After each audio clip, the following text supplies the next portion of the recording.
Okay, Mom. Here's a little story that I'm about to tell you. And I don't know where to start it, and I don't know how to end it, but here we go.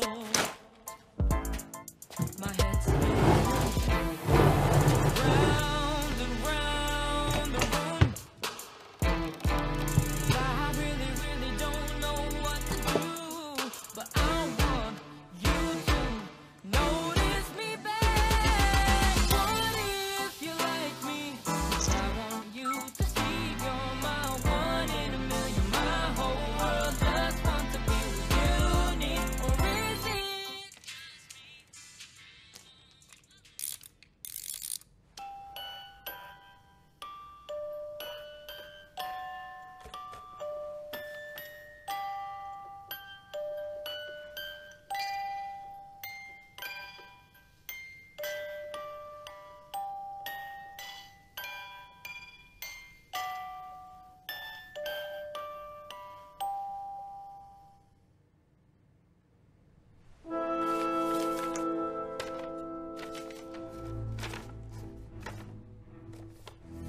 Dearest Betty, yesterday I visited Holton Cemetery. 27 Seaforths are buried there. I was very moved to see many local Dutch people in the cemetery. They had placed at least one flower at the base of each of the 1,355 Canadian crosses. So many lost. A large group gathered around, coming forward to shake our hands or embrace us, and joined us in paying respects to our fallen Seaforths. How endlessly thankful all the Dutch we've met seem for their liberation. It continues to touch our hearts. Driving back into Amsterdam, we were greeted again by waving and cheering, men, women, and children. Seeing those happy faces turned my thoughts to you, my darling. The war is over. I don't know when yet, but soon we will be together, and I will hear the sweet sound of your voice again. All my love, Alan.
On the 1st of May, which was within a week of the cessation of hostilities, the 5th Canadian Armoured Division attacked Defsil And what my father did was canvass the troops and get them to agree to go in without artillery support, knowing that the war was almost over, but knowing that the Dutch were starving and this would be a great access point to bring in food. And the Canadian soldiers agreed.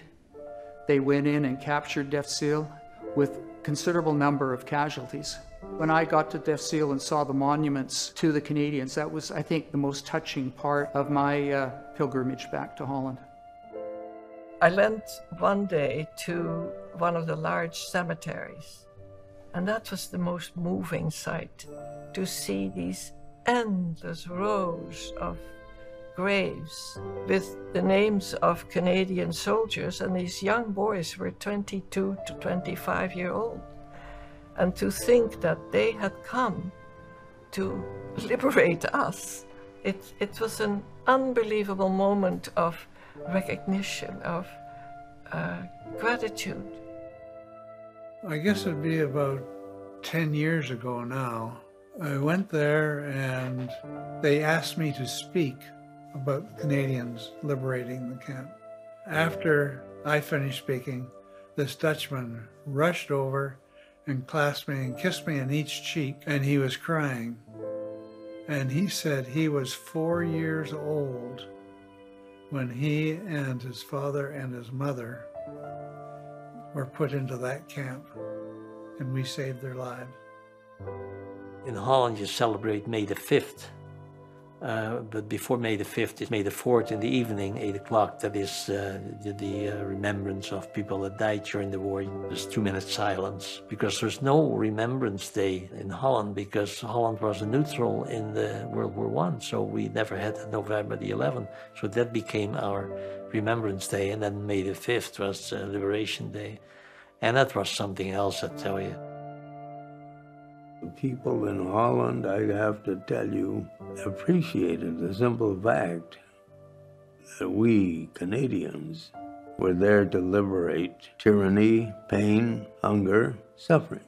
And that was one facet of the experience that made it worthwhile.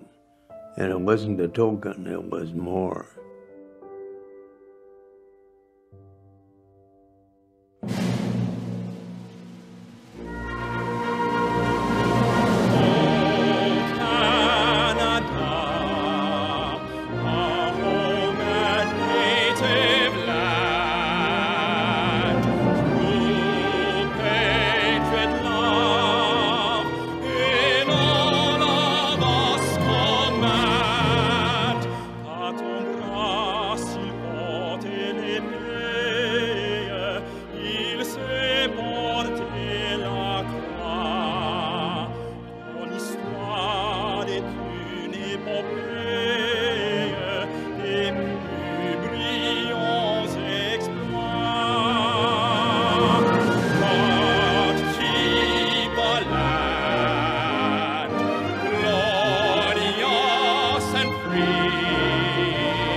Dearest Betty, 19 days ago we saw our first combat in Holland. Crossing the IJssel River. So wide we went over aboard buffaloes, a big amphibious craft, rather than just waiting or paddling little boats across. 3 days of heavy fighting cost us some good men. Then, the Germans faded away. I took a patrol into Clarenbeek, my first real contact with the Dutch, and boy, it was something. Imagine it. A dozen soldiers come into a village, fearing an ambush. And suddenly, we're surrounded all right, by a wild, ecstatic throng, crazily happy to see us. "You are our liberators," one man yelled in English, while clapping me on the back. Yesterday, BC's Lieutenant Governor William Woodward visited the regiment, and I was among the 50-man honor guard he inspected. The pipe band started playing, but heavy rain cut the performance short. Weather miserable right now, but spirits are good. All my love, Alan.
The infantry was one branch of the army where you were in action. The orders were advance until you encounter enemy fire. That means keep going till you get shot at.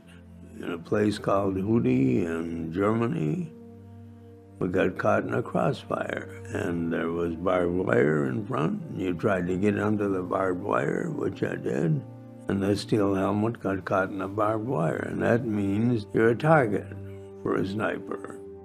The war really changed when the Allies crossed the Rhine in Germany. We were told, oh boy, there's going to be a tank battle, and we better hide. And there was a little castle, and we go in the basement, and you wait there, and you hear all the tank shooting back and forth, and you wait, and we got through that all right, you know. We were starting to go up the Scheldt, and we had just crossed the canal, and the shelling started, and it hit a group of trees, and we were shattered with shrapnel. And I got a whole bunch here in this leg, and strangely enough, a piece about as long as a knitting needle and about as thick, and it went endwise in here. And I didn't know it, but a piece went in my chest too. Germany was so terribly bombarded every night, and my brother and I, we would always go to the attic and look out of the little window we had there in the attic. We could hear the Tommies coming over all the time. That you know, what you hear in the and or maybe it's going to be a fight, because so once in a while you had an air fight. When they drop bombs, you know, how many people did they kill? I don't know. We carried 14,000 pounds each trip. A hell of a lot of people that hit. I'm not saying it's wrong. I'm saying it had to be done because that was the only way we were going to stop the German people and the Hitler.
I went to an elementary school that had 300 students. 200 of them were Jewish. And all of them were told, as of 42, to go to the center of Amsterdam. They were supposed to go to one school so that the Nazis could pick them up easily. But of course, it was a well-to-do neighborhood where parents immediately all went underground. There were so many Jewish people, you know, there were a lot of them that had come from Germany to get away from Hitler and all. So you had Jewish people all around, but never gave it a thought that I was half Jewish myself and all that thing, you know, and that made it a lot harder down the road. Across the street from us, there was a Jewish family. They had a little shop there, and one morning you wake up and there's a big seal on the door, so you know they've gone. And in the beginning, of course, you didn't know anything about the gas chambers and concentration camps. You just knew that they were sent to a camp, you know. We went across in a place called Emden in Germany, and then we made a left turn and went up the river to the Dutch border. We started it up through the forest, and there was the Dutch concentration camp. It was just dawn, and the Germans were coming out of the front of that headquarters house, and we rushed forward and captured it and them.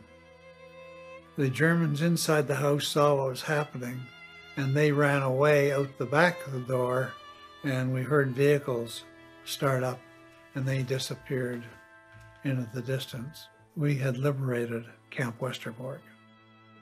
I cannot say that I have good stories because there is too much sorrow. What we have seen when the Jewish people were all taken, you know, people out of West Street. That's hard. I wouldn't like my children to see that. No. No. Too many sad stories.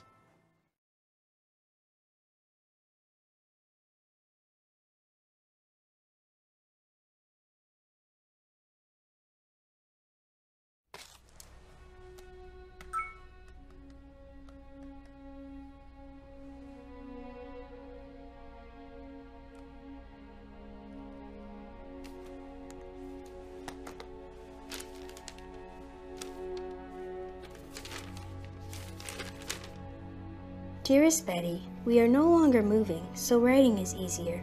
We're in front of the Grebe line, originally built by the Dutch to defend the big cities and now used by the Germans. Colonel Bill Irving says they number about 100,000, but neither side wants to fight.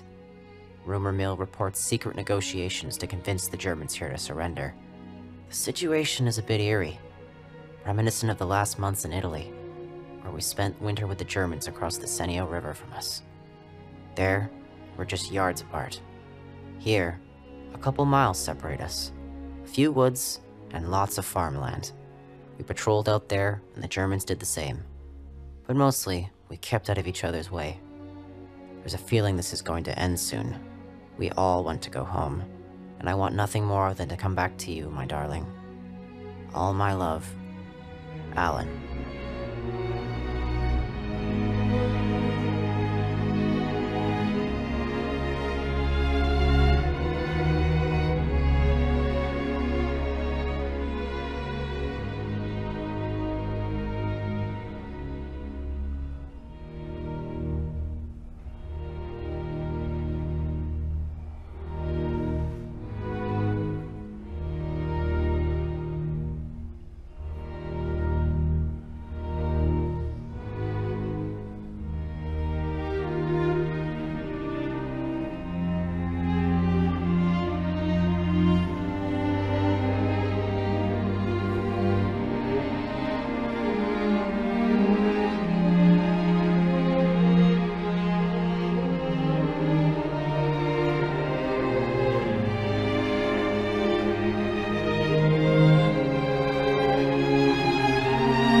There was nothing allowed.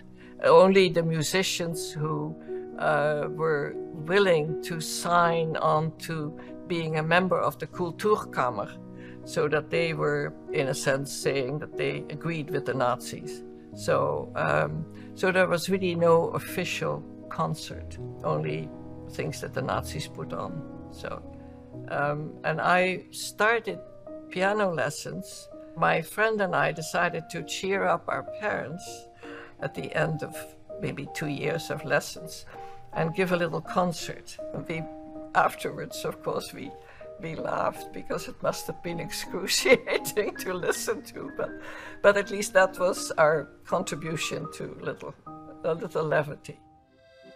My parents knew that I liked music, and they said, well, you should take some accordion lessons, and not far off here there is a music school. So went down to music school, you know, and with a young teacher. We knew each other very well.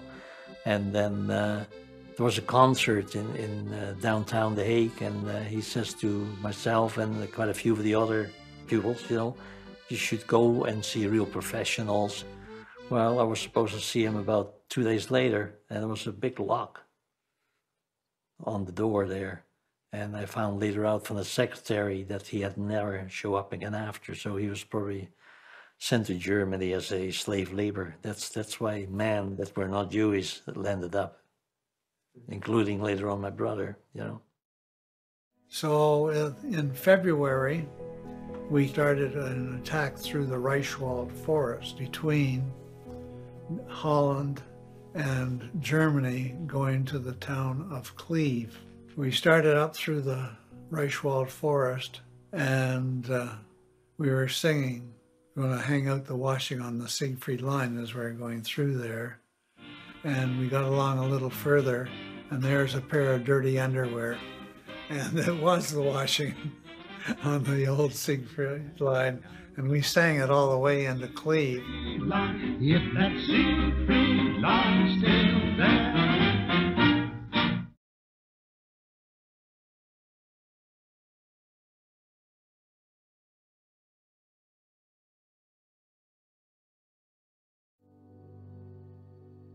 I flew with a cold. I didn't realize that a cold would give you pneumonia if you kept it up, and I kept it up, and I ended up getting pneumonia. That separated me from my crew. I was sorry to lose them because they were a good bunch. They got all the way through to their 26th trip, and they were shot down. Fortunately, I wasn't with them.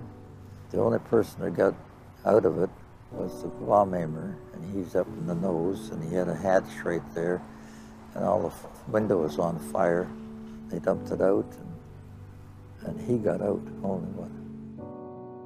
We came into a little town that was called Dottenham, and we came into the town, and it was natural for all the people to come out to appreciate the freedom that they were about to get. But it was the worst thing in the world because the Germans had just pulled out, and they took their 105 with them, and they had everything zeroed in. And then they started to shell. And when you start shelling, the obvious place to go is underground. So where the hell do you head for? You head for the basement. And I had a buddy that I went through basic training with him. And his name was Brown, and he was from Lloydminster, Alberta. And he was 6 foot. I was a little guy, like 5'7", 8. And he tried to get into the basement, but he couldn't get in. It was full of civilians and some troops, and he stood on the staircase because he couldn't get in, and he got shrapnel through the head. Well, we came along the shoreline for quite a distance, particularly through Belgium. And then we moved into the Antwerp-Turnhout Canal area, which goes between Belgium and Holland. And we had quite a battle getting over that, and that's where my company commander saved my life. I was carrying a radio, and we were advancing into this village, And the commanding officer said, "He's not clearing the houses. He's leading us into a trap." So he jumped up from the ditch where we had been sitting, watching what was going on with the 3 platoons. And I got up to follow him, and he saved my life. He said, "No, you stay here." And he rushed forward, and no one from that forward platoon came back.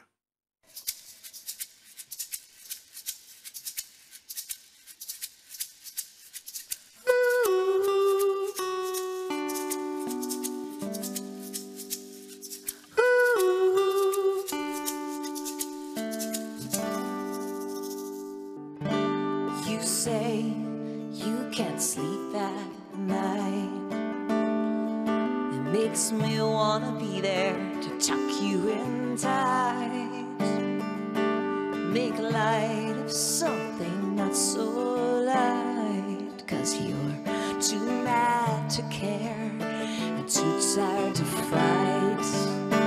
Behind your eyes lies a dark blue goodbye. Holding it in with you inside.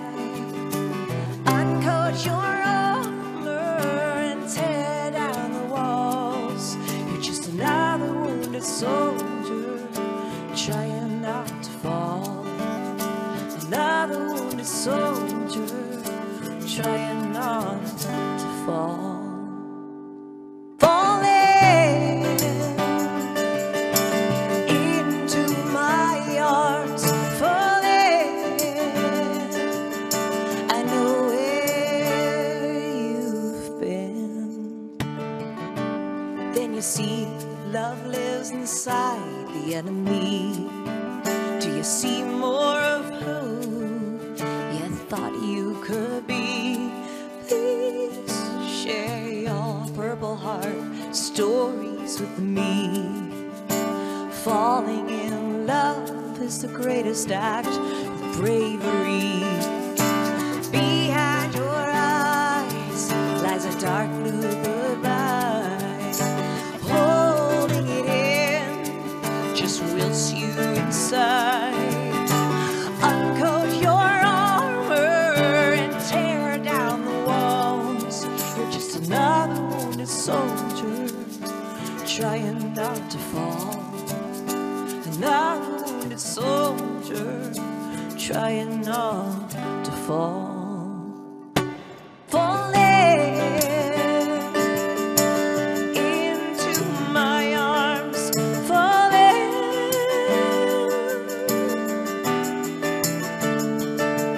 Falling into my arms, falling. I'll help you up again. So you fall with all your might. So you fall in love with all your might.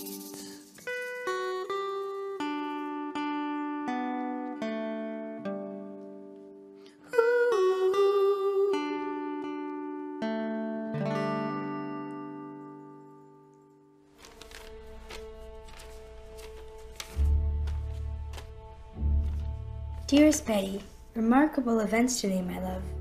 I've already mentioned the desperate state the people here face with too few farms to feed the large population, crowded into the cities, and the normal supply chain in ruins. The Dutch call these past months the hunger winter. When you see how thin and frail everyone seems to be from malnutrition, it's easy to see why. Today, however, Canadian trucks rolled through the Grebe line in timed convoys of 30 at a time. Each truck overflowed with food and medical supplies. Called Operation Faust, 12 convoys passed through in 30-minute phases and nearly took all day. By agreement, the Boche stood down and let the convoy through unmolested to a depot where German soldiers helped the Dutch unload them. Overhead, Canadian and British bombers droned past. I watched packets of food tumble from their bomb bays instead of explosives. Although I'm not involved, it's heartening to see our soldiers and flyers saving lives rather than taking them. All my love, Alan.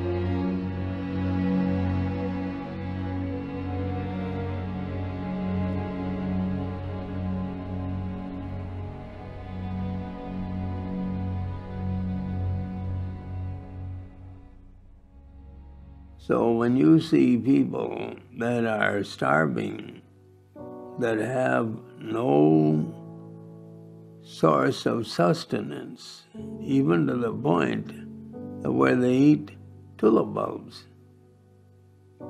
that is something that when you experience it, you never forget it.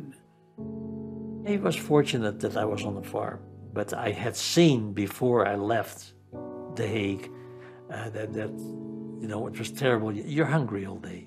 And you had those coupon books, you know, 100 gram is good for this and that for that. But you might go to the store and they haven't got it. And the loaves of bread they had that wasn't real, I don't know what the flour they used. And so you're hungry, so I knew pretty well what hunger was.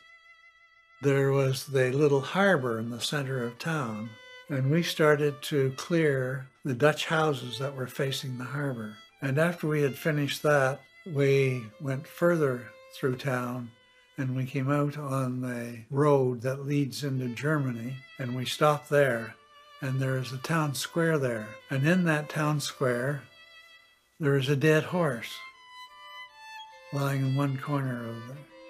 And he had been killed by a bomb or something, the horse. And the next morning we went out, and the only thing left of that horse was the hoof, because the Dutch were very hungry and they had taken that horse away to eat it. And that's when we realized just how hungry the Dutch were. It was about May 10th or something, like 9th or 10th. So they just told us you're flying to Holland. What we're going to do in Holland? Drop bombs? You know, they don't tell you anything. Not even the skipper knew what was going on. But we found out there was food instead of bombs, because we didn't know what was in the bomb bay. We weren't until we came back, and then we found all of what was going on. There were special Red Cross areas set aside where the food would be dropped. I was allowed to go to the roof of our apartment building, which is in Holland. That's an immense, to see these immense planes come over and drop Swedish margarine with the Blue Cross and loaves of white bread. It was a very strange time to have no food other than what came down from the heavens.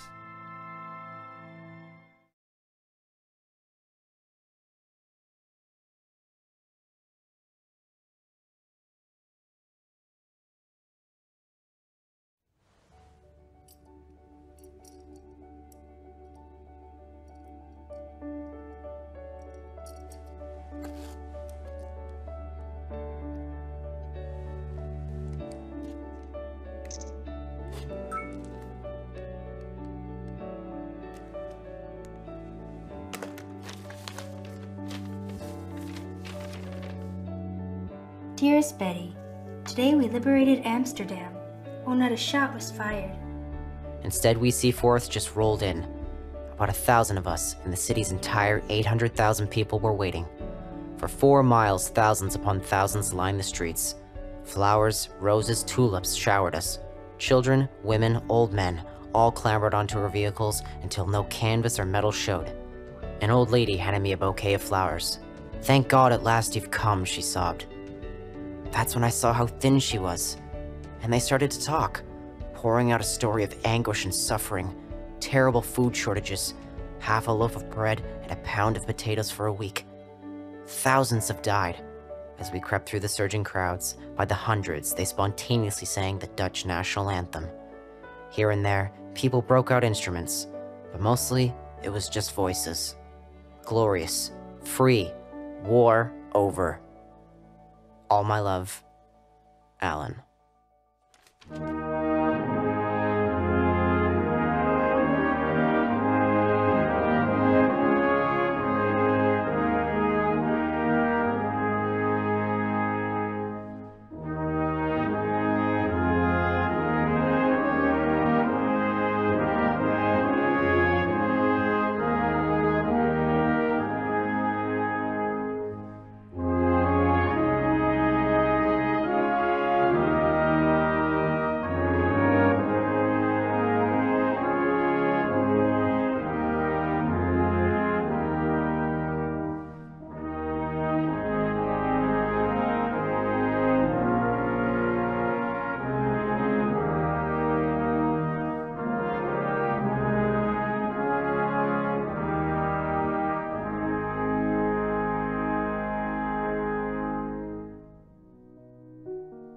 Oh, it was amazing when they would come through a village. Often the Germans had left, so the Dutch would be out there with their flags and just waiting for the troops to come in.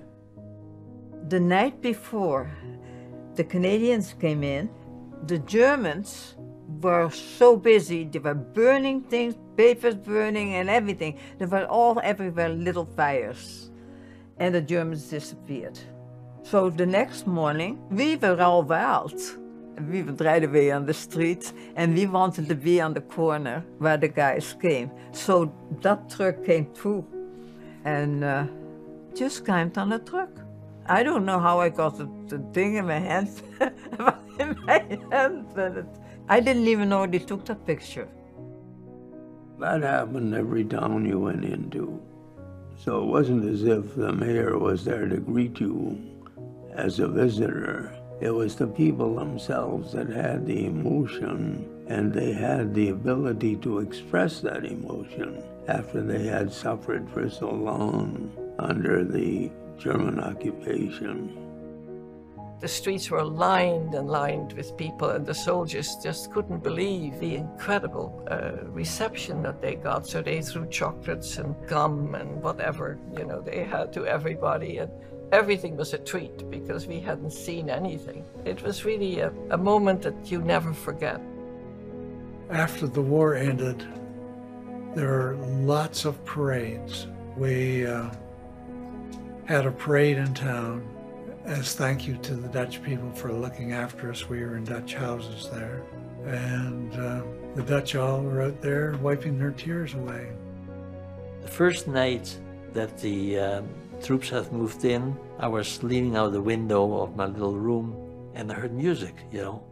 And there was a music school not too far off, and they were playing some pretty good songs now, you know. But what I could recognize was 12th Street Rag, you know, and I thought, boy, we're free.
We'll meet again.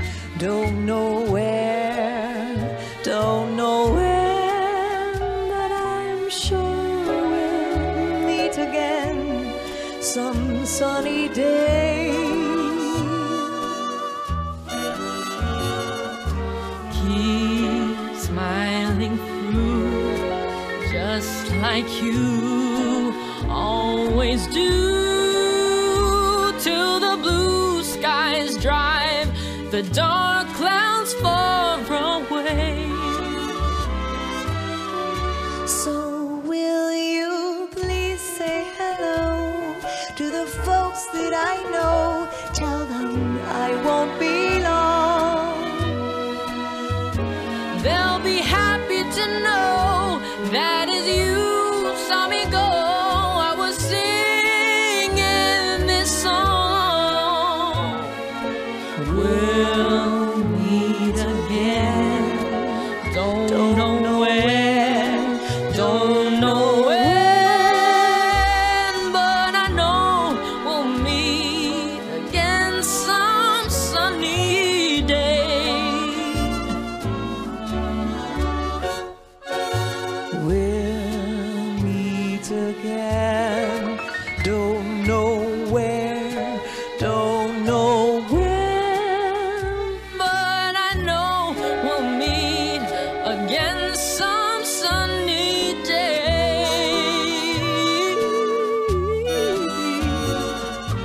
keep smiling through, just like you always do, till the blue skies drive the dark clouds far away.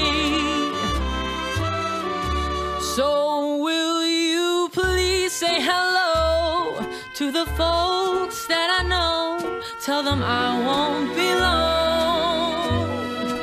They'll be happy to know that when you saw me go, I was singing this song.